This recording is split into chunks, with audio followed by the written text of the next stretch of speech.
Bonjour, je m'appelle Laetitia Begim. La raison pour laquelle je tourne cette vidéo est en but de répondre à la question qui me hante depuis le 18 janvier 1967. Pourquoi n'ai-je pas persécuté le tueur en série Albert de Salvo comme étant responsable pour les meurtres qu'il avait commis? Bien évidemment, cette question est lourde.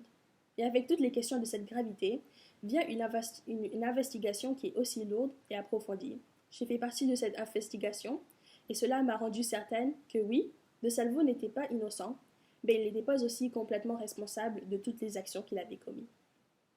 Toutefois, le processus qui m'a mené à cette réponse n'était pas tâche facile. Afin de prendre une prise de position, moi et le restant du jury ont été présentés à une multitude de faits. Ces faits servaient à nous illuminer sur non seulement le caractère d'Albert de Salvo, mais aussi de son enfance, de ses traumatismes et des influences environnementales qui l'entouraient. Connaître l'aspect de la vie d'un criminel est d'extrême importance lorsqu'on fait partie d'un jury.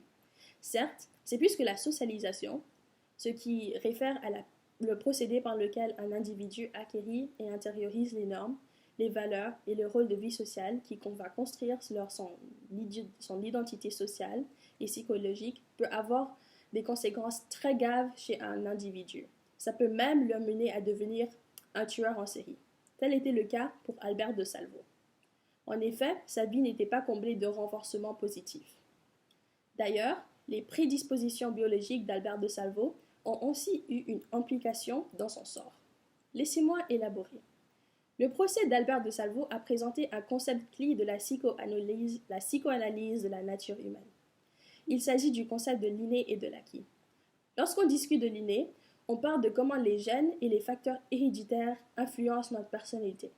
Tandis que lorsqu'on parle de l'acquis, on fait référence à l'effet que les influences environnementales, y compris aux expériences durant l'enfance, et la façon qu'on est élevé assure la personnalité qu'on va développer. L'inné et l'acquis d'Albert de Salvo ont eu un effet dévastateur sur lui. En analysant son côté acquis, on pourrait discuter que de Salvo possédait un père alcoolique. Donc, lui-même avait une chance plus élevée de devenir alcoolique. Ceux qui souffraient de cette addiction sont susceptibles de commettre des crimes atroces.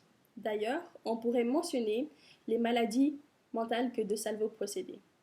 De Salvo a été diagnostiqué avec la schizophrénie et des troubles bipolaires, ceci étant des conditions auxquelles il était prédisposé, augmentant donc les chances qu'il devienne tueur en série.